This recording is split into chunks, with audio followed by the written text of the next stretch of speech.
ಜಾಲನ ಐತಿ ದೇಶದಾಗ. ಇವತ್ತಲ್ಲ, ಸ್ವಾತಂತ್ರ್ಯ ಪೂರ್ವದಲ್ಲಿ ಇತ್ತು, ಇವತ್ತುವರೆಗೂ ಐತಿ ಜೀವಂತ.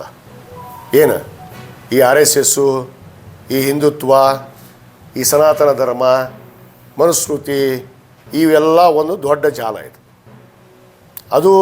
ಅದೇ ಪಾಪ ಪವಿತ್ರವಾದ ಆ ಸಿದ್ದೇಶ್ವರ ಸ್ವಾಮಿಗಳು ಎಷ್ಟು ಸರಳ ವ್ಯಕ್ತಿ, ಸಜ್ಜನ ವ್ಯಕ್ತಿ, ಮಾನವೀಯತೆಯನ್ನು ಹೆಂಗೆ, ಮಾನವೀಯತೆಯ ಮೌಲ್ಯಗಳೇನು ಅನ್ನೋದನ್ನು ಜಗತ್ತಿಗೆ ತೋರಿಸಿದಂಥ ಮನುಷ್ಯರು. ಅಂಥ ಒಂದು ಪವಿತ್ರವಾದ ಜಾಗಕ್ಕೆ ಹೋಗಿ ಇಂಥ ಯಾವುದೋ ಒಂದು ಬೀದಿಯಲ್ಲಿ ಹೋದ್ರುವಂಥ ನಾಯಿನ ಕುಂದಿಸಿದ್ರೆ ಏನಾಗತ್ತೆ ರೀ? ಅದೇ ಹೇಳ್ತಾರಲ್ಲ, ಎದರ ಮೇಲೆ ಏನೋ ಒಯ್ದು ಕುಂದಿಸಿದ್ರೆ ಏನೋ ಮಾಡಿತ್ತಂಥದ್ದು. ಹಂಗಿದು ಅಂಥದ್ದು ಒಯ್ದು ಇದು ಕುಂದಿಸ್ಯಾರ. ಇದು ವ್ಯವಸ್ಥಿತವಾಗಿ ಪ್ಲ್ಯಾನ್ ಐತಿ. ಪಾಪ ಅಷ್ಟೊಂದು ದೊಡ್ಡ ಸಂಸ್ಥೆ ಕಟ್ಟ್ಯಾರ. ಅವರೆಲ್ಲ ತ್ಯಾಗ ಮಾಡಿ, ಪಾಪ ಸರ್ವಸ್ವವನ್ನೇ ತ್ಯಾಗ ಮಾಡಿದರು. ಅಂಥ ಒಂದು ಪವಿತ್ರವಾದ ಕ್ಷೇತ್ರಕ್ಕೆ ಹೋಗಿ ಈ ಪುಣ್ಯಾತ್ಮನ ಕುಂದಿರಿಸಿ, ಈ ಪುಣ್ಯಾತ್ಮ ಅದ್ರ ಮೇಲೆ ಏನು ಮಾಡ್ತಾ ಇದ್ದಾನೆ? ಯಾವ ಸಿದ್ಧಾಂತದ ಮೇಲೆ ಆ ಗುರುಗಳು ನಡೆದಿದ್ದರು, ಆ ಗುರುಗಳು ಕಟ್ಟಿದಂಥ ಒಂದು ಏನು ಒಂದು ಸಂಸ್ಥೆಗಳನ್ನು, ಆ ಒಂದು ಮಠವನ್ನು ಇವತ್ತು ಹಾಳು ಮಾಡೋಕೆ ಹೊಂಟ್ರಿ. ಅಷ್ಟೇ ಹಾಳು ಮಾಡುವಂಥ ಉದ್ದೇಶ ಅಲ್ಲೇ ಅದರಲ್ಲ, ಇನ್ನೊಬ್ಬ ಅಲ್ಲೇ ಮಗ್ಲ ಹಾಳು ಮಾಡೋಕೆ ಹಚ್ತವನ ಅವನ.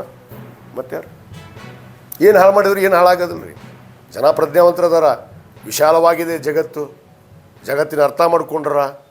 ಪವಿತ್ರವಾದ ಸಂವಿಧಾನದ ಅಡಿಯಲ್ಲಿ ನಾವು ನಡೀತಾ ಇದ್ದೀವಿ. ಬಾಬಾ ಸಾಹೇಬ್ ಅಂಬೇಡ್ಕರ್ ಕೊಟ್ಟಿರುವಂಥ ಸಂವಿಧಾನದ ಅಡಿಯಲ್ಲಿ ಸಮಾನತೆಯಲ್ಲಿ ನಾವೆಲ್ಲರೂ ಒಂದು ಅನ್ನೋ ಭಾವನೆ ಇಟ್ಕೊಂಡು ನಾವು ನಡೀತಾ ಇದ್ದೀವಿ. ಸರ್ವ ಜನಾಂಗದ ಶಾಂತಿಯ ತೋಟ ಅಂತ ನಾವು ನಡೀತಾ ಇದ್ದೀವಿ. ಇವರು ಬರೇ ಸನಾತನ ಧರ್ಮ, ಗುಲಾಮಗಿರಿ, ಬರೇ ಮಾತೆತ್ತಿರ. ಇವರು ಯಾವ ದೇಶದಾಗ ಹುಟ್ಟಾರ? ಈ ದೇಶನ ಬಿಟ್ಟು ಹೋಗಂತಿರ ಹಾಳಾಗತ್ತಾಗ. ಬೇಡ ಅಂದ್ರೆ ಈ ದೇಶ ಬಿಟ್ಟು ಹೋಗ್ಬೇಕತ್ತಾಗ. ಎದರ ಬದ್ರ ಕುಂದರ್ಸ್ರಿ, ನಾನು ದಾಖಲೆ ತೊಗೊಂಬರ್ತೀನಿ, ಬಿಡುಗಡೆ ಮಾಡ್ತೀನಿ. ಯಾವ ಎಷ್ಟೆಷ್ಟು ಪರ್ಸೆಂಟೇಜ್ 18ರಿಂದ 23ರೊಳಗೂ ಎಷ್ಟು ಪಾಯಿಂಟ್ನಾಗ ಎಷ್ಟೆಷ್ಟು ಪರ್ಸೆಂಟೇಜ್ ಇತ್ತು, ಎಷ್ಟು ಪಾಯಿಂಟ್ ಚಲೋ ಇದ್ದು, ಎಷ್ಟು ಲೋಕಾಯುಕ್ತ ಕೇಸ್ ಆದವು, ವಿತ್ ದಾಖಲೆ ಬಿಡುಗಡೆ ಮಾಡ್ತೀನಿ ನಾನು.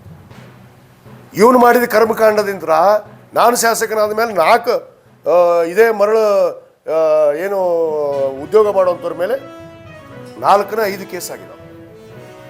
ನಾನು ಬಂದ ಮೇಲೆ 23ಕ್ಕೆ. ಯಾಕೆ? ಅವು ಲೋಕಾಯುಕ್ತವರು ಅದಕ್ಕೆ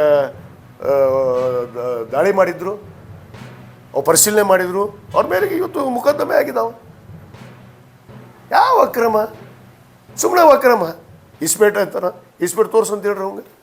ನನಗೇನು ಪಾಯಿಂಟಿಗೆ ಕರೆದೆ, ತುಂಬಕ್ಕೆ ಬಾ, ತೊಂಡೇಳಕ್ಕೆ ಬಾ, ನಾನು ಇವನು ಕೈಯನ್ನು ಆಳ ಹೋಗಿ ಖಾಲಿ ಇದ್ದೀನಿ, ನೀನು ಅಡ್ಡಾಡ್ಕೊತ ತೊಂಡೇಳಗರ ಅಡ್ಡಾಡು. ಇಲ್ಲಿಕ್ಕೆ ನೀನು ಏಜೆಂಟರ್ ಬಿಟ್ಟಿದ್ದಿಲ್ಲ, ಪ್ರತಿಯೊಂದು ಪಾಯಿಂಟಿಗೆ 16% ತಿಂತಿದ್ದಿಲ್ಲ. ಗೊತ್ತಿಲ್ಲ ನನಗೆ. ನಿನ್ನ ಮಗ ಕಂಟಿ ಸರ್ಕಲ್ನಾಗ ಅಲ್ಲಿ ಅವ್ನು ಶೆಟ್ಟಿ ಅಂಗಡಿಯಾಗ ಕೂತ್ಕೊಂಡು ರೊಕ್ಕ ವಸೂಲು ಮಾಡ್ತಿದ್ದಿರಲ್ಲ, ಗೊತ್ತಿಲ್ಲ? APMCಯಾಗ ಒಂದಿಷ್ಟು ರೊಕ್ಕ ವಸೂಲು ಮಾಡೋ ಗ್ಯಾಂಗ್, ಇಲ್ಲಿ ಕಂಟಿ ಸರ್ಕಲ್ನಾಗ ಒಂದಿಷ್ಟು ಮಂದಿ ಗ್ಯಾಂಗ್. ಮಾಡಿದ ಕರ್ಮ ಕಾಂಡ ಐತಿ. ಮಾತಾಡ್ತಾನೆ ಇನ್ನೊಬ್ಬರ ಬಗ್ಗೆ. ಅಂದ್ರೆ ಅವ ತಿಳ್ಕೊಂಬಿಟ್ರೆ ಇವರು ಹಿಂಗೆ ಮಾಡಾಕತ್ತಾರ ಅಂತೇಳಿ. ನಾವು ಅಂಥ ಜನ, ನಮಗೆ ಅಕ್ರಮ ಮಾಡುವಂಥದ್ದು ಅವಶ್ಯಕತೆ ಇಲ್ಲ.